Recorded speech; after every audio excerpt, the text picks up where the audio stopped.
പ്പെടുന്നു. അള്ളാഹു അല്ലാത്തവർക്ക് വേണ്ടിയിട്ട് ഇബാദത്ത് ചെയ്യുന്നു. അത് അത്തരം ആചാരങ്ങളും ആഘോഷങ്ങളും നടത്തപ്പെടുന്നു. അതുകൊണ്ട് തന്നെ മനുഷ്യൻ ചെയ്യുന്ന ഇത്തരം പ്രവർത്തനങ്ങൾ, പതിവായി ചെയ്യുന്ന പ്രവർത്തനങ്ങൾ ആ ഭൂമിയുടെ മേൽ അതിന്റെ ഇമ്പാക്ട് അത് വരുത്തുക തന്നെ ചെയ്യും എന്നതിൽ നിന്ന് ലഭിക്കുന്നു. മൂന്നാമത്തേത് റദ്ദുൽ മസ്അലത്തിൽ മുഷ്കില ഇലൽ മസ്അലത്തിൽ ബയ്യിന ലിയസൂലൽ ഇഷ്കാൽ. അൽ മസ്അലത്തുൽ മുഷ്കില ഇലൽ മസ്അലത്തിൽ ബയ്യിന ലിയസൂലൽ ഇഷ്കാൽ. എപ്പോഴും ഒരു ഇഷ്കാലുള്ള പ്രശ്നം വരുമ്പോ ദീനിന്റെ മസ്അലകൾ അല്ലാഹു സുബ്ഹാനഹു വ തആല ഖുർആനിലും റസൂലുള്ളാഹിന്റെ ഹദീസുകളിലും അത് നമുക്ക് നൽകിയിരിക്കുന്നത് ഒരു പ്രത്യേക സംവിധാനത്തിലാണ്.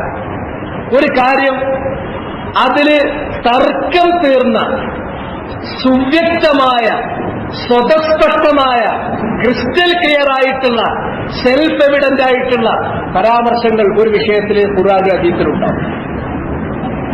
ആ വിഷയത്തിൽ തന്നെ എന്നാൽ വേണ്ടത്ര ഫഹ്മ് ലഭിച്ചിട്ടില്ലാത്ത ആളുകൾക്ക് കൺഫ്യൂഷൻ ഉണ്ടാകാവുന്ന, ആശയക്കുഴപ്പം വരാവുന്ന തരത്തിലുള്ള ചില പരാമർശങ്ങൾ വേറെയും വന്നിട്ടുണ്ടാകും. എന്തിനു വേണ്ടിയാണത്? ഖുർആന് അല്ലാഹു സുബ്ഹാനഹു വ തആല പറഞ്ഞത് യുളല്ലു ബിഹി കസീറ വയഹ്ദി ബിഹി കസീറ വമാ യുളല്ലു ബിഹി ഇല്ലൽ ഫാസിഖീൻ. ഈ ഖുർആൻ കൊണ്ട് കുറെ ആൾക്കാരെ അല്ലാഹു ഹിദായത്തിലെത്തിക്കും. ഈ ഖുർആൻ കൊണ്ട് തന്നെ കുറെ ആൾക്കാരെ അല്ലാഹു വഴിപിഴപ്പിക്കുകയും ചെയ്യും. ഫാസിഖീങ്ങളെ അല്ലാഹു വഴിപിഴപ്പിക്കൊള്ളൂ എന്ന കാര്യം നിങ്ങൾ ഉറപ്പിച്ചോളി. അപ്പൊ ഫാസിഖീങ്ങളായ ആൾക്കാർക്ക് വഴിപിഴച്ചു പോകാൻ ഒരു കാരണം വേണം.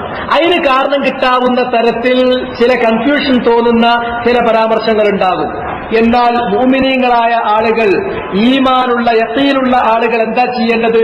ഇഷ്കാലുള്ള മസ്അലയെ ഒരു ഇഷ്കാലുമില്ലാത്ത, യാതൊരാശയക്കുഴപ്പവുമില്ലാത്ത സ്വതസ്പഷ്ടമായ പ്രമാണങ്ങളിലേക്കാണ് അവരത് മടക്കേണ്ടത്.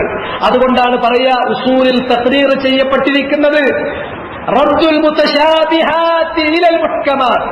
മുതശാബിഹാത്തുകളെ മുഹ്കമാത്തുകളിലേക്ക് നമ്മൾ മടക്കണം എന്ന് ഉസൂലിൽ തഖ്രീർ ചെയ്യപ്പെട്ടിരിക്കുന്നത് അതുകൊണ്ടാണ്. ഇത് മടക്കാൻ കഴിയാത്ത ആൾക്കാർ അവരാണ് ആശയക്കുഴപ്പത്തിൽപ്പെട്ടിട്ട് വഴിതെറ്റുക. മനസ്സിൽ ഫിസ്കുമായി നടക്കുന്ന, ഹൃദയം ശുദ്ധമല്ലാത്ത, ഹൃദയത്തിൽ കളങ്കമുള്ള, ഹൃദയത്തിൽ മറ്റു താല്പര്യങ്ങളുള്ള ആളുകൾ അവര് വളരെ സുവ്യക്തമായ സുദൃഢമായ വ്യാഖ്യാനങ്ങൾക്ക് പഴുതില്ലാത്ത മുഹക്കമത്തായ ആയത്തുകൾ ഉണ്ടാകുമ്പോ അതിന് കാണൂല, അതിലേക്ക് പോകൂല. ആ വിഷയത്തിൽ വന്നിരിക്കുന്ന എന്നാൽ കൺഫ്യൂഷൻ തോന്നാവുന്ന വ്യാഖ്യാന സാധ്യതകളുള്ള ഇതിന്റെ പിന്നാലെ പോകും. فأما الذين في قلوبهم زيغ فيتبعون ما تشابه منه ابتغاء الفتنة وابتغاء تأويله. ഹൃദയത്തിൽ രോഗമുള്ള ആളുകൾ അവരെന്ത് ചെയ്യും? മുഹക്കമാത്തുകൾ അങ്ങനത്തെ ഒഴിവാക്കും. വ്യാഖ്യാനങ്ങൾക്ക് സാധ്യതയില്ലാത്ത, പഴുതുകളില്ലാത്ത, സുദൃഢവും സുവ്യക്തവുമായ ഇത്തരം പ്രമാണങ്ങൾ അതവരങ്ങോട്ട് ബോധപൂർവം ബൈപ്പാസ് ചെയ്യും. എന്നിട്ടോ ഫയത്തബിഉന മാ തശാബഹ മിൻഹു. എന്നാൽ എന്തെങ്കിലും വ്യാഖ്യാനത്തിനൊക്കെ പഴുതുകളുള്ള, സംശയം തോന്നാവുന്നതിന്റെ പിന്നാലെ കൂടും. എന്തിനു വേണ്ടി? ഇബ്തിഗാഅൽ ഫിത്ന, ഫിത്ന ഉദ്ദേശിച്ച്, വബ്തിഗാഅ തഅ്വീലി, അതിനെ ദുർവ്യാഖ്യാനിക്കാനോടെ പഴുതുണ്ടല്ലോ. ആ ദുർവ്യാഖ്യാനത്തിന്റെ സാധ്യതകൾ പഴുതിലൂടെ വല്ല തന്റെ ഇച്ഛകൾ, തന്റെ അഭീഷ്ടങ്ങൾ അതിലേക്ക് ആ ദുർവ്യാഖ്യാനമായി അടിച്ചു കയറ്റാൻ അതിന്റെ പിന്നാലെ ജനങ്ങൾ കൂടും. അത് ഹൃദയത്തിൽ രോഗമുള്ള ആളുകളാണ്. ഫാസിഖീങ്ങൾ അവരെ ഇങ്ങനെയാണ് തെറ്റിപ്പോകുന്നത്. എന്നാൽ ഒരു മുഅ്മിനായ മനുഷ്യൻ, സത്യാന്വേഷിയായ ഒരു മനുഷ്യൻ, യഖീനുള്ള ഒരാൾ, അല്ലാഹു ഫഹ്മ് നൽകിയ ഒരാൾ, അയാൾ എന്താണ് ചെയ്യുക? മുഷ്കിലത്തായ മസ്അലയെ ബയ്യിനത്തായ മസ്അലയിലേക്കാണ് മടക്കുക.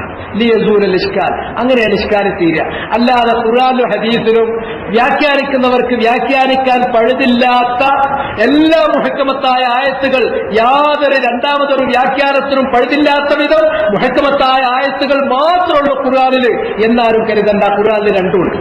അത് അല്ലാഹു സുബ്ഹാനഹു വ തആല തന്നെ പറഞ്ഞിട്ടുള്ളതാണ്. ഹുവല്ലദീ അൻസല അലൈക്കൽ കിതാബ് മിൻഹു ആയാത്തുൻ മുഹ്കമാത്ത് ഹുന്ന ഉമ്മുൽ കിതാബ് വ ഉഖറു മുതശാബിഹാത്ത്. അല്ലാഹു സുബ്ഹാനഹു വ തആല അവനാണ് വിശുദ്ധ ഖുർആൻ ഇറക്കി തന്നിരിക്കുന്നത്. അതിൽ മുഹ്കമത്തായ ആയത്തുകൾ അല്ലാഹു ഇറക്കിയിട്ടുണ്ട്. അവയാണ്, ആ മുഹ്കമത്തായ ആയത്തുകളാണ് ഉമ്മുൽ കിതാബ്, വിശുദ്ധ ഖുർആനിന്റെ അടിസ്ഥാനങ്ങൾ. അതിലേക്കാണ് നിങ്ങൾ മടക്കേണ്ടത്. എന്നാൽ മുതശാബിഹാത്തുകൾ അതിൽ അല്ലാഹു കൊടുത്തിട്ടുണ്ട്. സംശയം തോന്നാവുന്ന വചനങ്ങൾ കൊടുത്തിട്ടുണ്ട്. വന്നിട്ടുണ്ട്. ആ സംശയം തോന്നാവുന്ന വചനങ്ങൾ എന്തിനാണ്? ഹൃദയത്തിൽ രോഗമുള്ള ആളുകൾ അതിന്റെ പിന്നാലെ പോയിട്ട് അവരങ്ങോട്ട് നശിക്കേണ്ടവർ നശിക്കാൻ വേണ്ടി തന്നെയാണ്. അതുകൊണ്ട് സൂക്ഷിച്ചു കൊള്ളണം. എവിടെ ഇഷ്കാലുള്ള പ്രശ്നം വരുന്നുവോ ആ പ്രശ്നത്തിലെ മുഹക്കം കണ്ടുപിടിച്ച് മുഹക്കമിലേക്ക് മുത്തശാബിഹിനെ മടക്കണം. മുഷ്കിലായ ആയത്തിനെ, മുഷ്കിലത്തായ മസലത്തിനെ ബയ്യിനത്തായ മസലയിലേക്ക് മടക്കുക തന്നെ വേണം. ലിയസൂലൽ ഇഷ്കാൽ, അങ്ങനെ ഇഷ്കാൽ വീടുള്ളൂ. നേരെ നാട്ടിൽ മുഴുവൻ നടക്കണതോ അത് മുഴുവനും ഇഷ്കാൽ ഉണ്ടാക്കണം. ഇഷ്കാലിനൊരു ചാൻസ് കിട്ടിയ മൂല്യന്മാർക്ക് പണിയായി പോലെ അതിന്റെ പിന്നാലെ. മൂല്യന്മാർ വന്ന ഏതെങ്കിലും വിഭാഗത്തിന്റെ അല്ലട്ടോ എന്ന് വെച്ചാൽ മതം പ്രബോധനം ചെയ്യുന്നു എന്ന് നടിക്കുന്ന മൊത്തം ആൾക്കാർ ഉദ്ദേശിച്ചാണ്. അവർക്ക് ഒരു വേനൽ, ഒരു വ്യാഖ്യാനിക്കാൻ ചെറിയൊരു ചാൻസ് കിട്ടിയ ഒരു വേനലോലുണ്ട് ആഘോഷിക്കുന്നു. അതല്ല ശരി. അസുൽ ഞാൻ പറഞ്ഞല്ലോ, അസുൽ ഇതാണ്. ഖുർആൻ അല്ലാഹു സുബ്ഹാനഹു വ തആല അതിൽ വചനങ്ങൾ ക്രമീകരിച്ചിരിക്കുന്ന രീതി അവൻ തന്നെ നമുക്ക് പറഞ്ഞു തന്നു. ഹുവല്ലദീ അൻസല അലൈക്കൽ കിതാബ് മിൻഹു ആയാത്തുൻ മുഹ്കമാത്ത്. അവനാണ് ഖുർആൻ നിങ്ങൾക്ക് ഇറക്കി തന്നിട്ടുള്ളത്. നബിയെ താങ്കൾക്ക് ഇറക്കി തന്നിട്ടുള്ളത് അവനാണ്.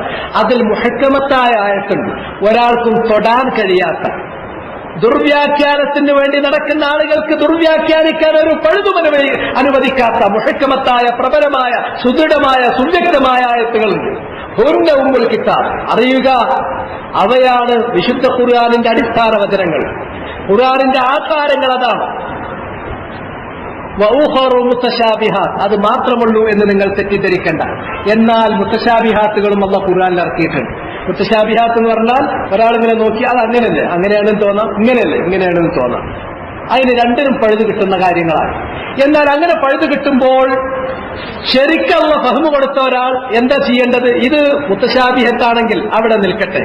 ഈ വിഷയത്തിൽ അള്ളാഹ് പറഞ്ഞിരിക്കുന്ന മുഹക്കമത്തായ ആയത്തുകൾ വേറുണ്ടല്ലോ, അതെന്താ? ആ മുഹക്കമത്തായ ആയത്തുകൾ കണ്ടുപിടിച്ച് അതിലേക്ക് ഇതിനെ മടക്കണം. അതുകൊണ്ടാണ് ഉസൂലികൾ, നിദാനശാസ്ത്ര പണ്ഡിതന്മാർ ഒരു അസുലായിക്കൊണ്ട്, ഒരു ഖാഇദയായിക്കൊണ്ട് തഖ്ദീർ ചെയ്തു വെച്ചത് റദ്ദുൽ മുതശാബിഹാത്തി ഇലൽ മുഹ്കമാത്ത്.